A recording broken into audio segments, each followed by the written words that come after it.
మే 10వ తారీఖు నాడు మోడీ గారు తెలంగాణ వచ్చారు, హైదరాబాద్కు వచ్చారు. వచ్చిన రోజు ఆ రోజు ఒక భారీ బహిరంగ సభ ఉండింది.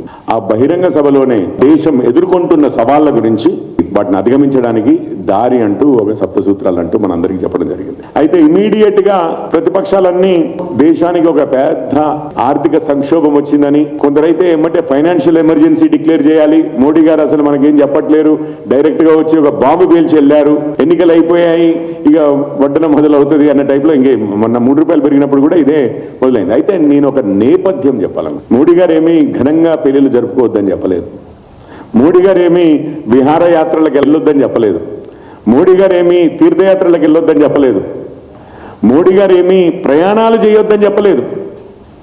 వీలైతే కరెంటు వాడి ప్రయాణం చేయండి, ఈ ఎలక్ట్రిక్ వెహికల్స్ వాడి ప్రయాణం చేయగలిగితే, లేకపోతే రైళ్ల ద్వారా ప్రయాణం చేయమన్నారు.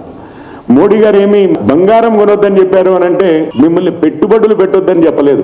భూమి కొనొద్దనో, బిల్డింగ్లు కొనొద్దనో, షేర్లు కొనొద్దనో, డిబెంచర్ కొనొద్దనో, లేకపోతే బ్యాంకుల్లో ఫిక్స్డ్ డిపాజిట్లు చేయొద్దనో చెప్పలేదు. మోడీ గారు చెప్పిన అన్ని విషయాలు చూడండి.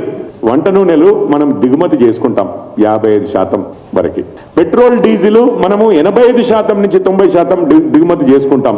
మనము ఫర్టిలైజర్స్ అంటాం, నాఫ్తా ఇవన్నీ ఉంటాయి, అవన్నీ కూడా మళ్ళీ పెట్రోలియం ప్రొడక్ట్స్ కి సంబంధించిన విషయాలే, అవి కూడా దిగుమతులు చేసుకుంటాము. గల్ఫ్ నుంచే మేజర్ గా వస్తుంది. మోడీ గారు మన విదేశీ మారక ద్రవ్యం కాపాడే విధంగా, అంటే లోకల్ వస్తువులు కొనండి, ఇంపోర్టెడ్ వస్తువులు కాదు అన్నారు. విదేశాల నుంచి ఇంపోర్ట్ చేసుకున్నప్పుడు మనం రూపాయలు పెట్టి కొనుక్కోలేము, ఇవన్నీ కూడా మనం డాలర్లో, యూరోసో ఇట్లా విదేశీ మారక ద్రవ్యం వాడి కొనవలసి వస్తుంది. అయితే ఫిబ్రవరి 28వ తారీఖున మొదలైన ఇరాన్, ఇజ్రాయెల్, అమెరికా యుద్ధం ఏదైతే ఉందో ఈ రోజుకు కొనసాగుతూనే ఉంది. దీనివల్ల ఏమైంది, ఇరాన్ ఆ హోర్ముజ్ జలసంధిని బ్లాక్ చేయడం వల్ల మన దగ్గరికి వచ్చే పెట్రోల్, డీజిల్, గ్యాస్ ఇట్లాంటివన్నీ ఆగిపోతున్నవి ఒకటి. రెండవది ఏంటంటే, అందువల్ల ఏమవుతోందంటే ప్రపంచ మార్కెట్లో డీజిల్, పెట్రోల్, గ్యాస్ ఇట్లాంటి వాటి లభ్యత తగ్గి ధరలు విపరీతంగా పెరిగాయి. $80 ఉన్నది $110 ఈ రేంజ్లోకి వచ్చింది. కాబట్టి ఏమవుతుందంటే ఇవన్నీ మనం డాలర్లలో కొనుక్కోవాల్సింది లేదా విదేశీ మారక ద్రవ్యం పెట్టి కొనవలసింది చేయబట్టి ఈ ధరలు పెరుగుతున్నప్పుడు మనము విదేశీ మారక ద్రవ్యం త్వరితగా ఖర్చు చేయవలసిన అవసరం వస్తుంది. ఇంధనం వాడకపోతే ఆర్థిక వ్యవస్థ కదా, ఎకానమీ మొత్తం కుప్పకూలుతుంది.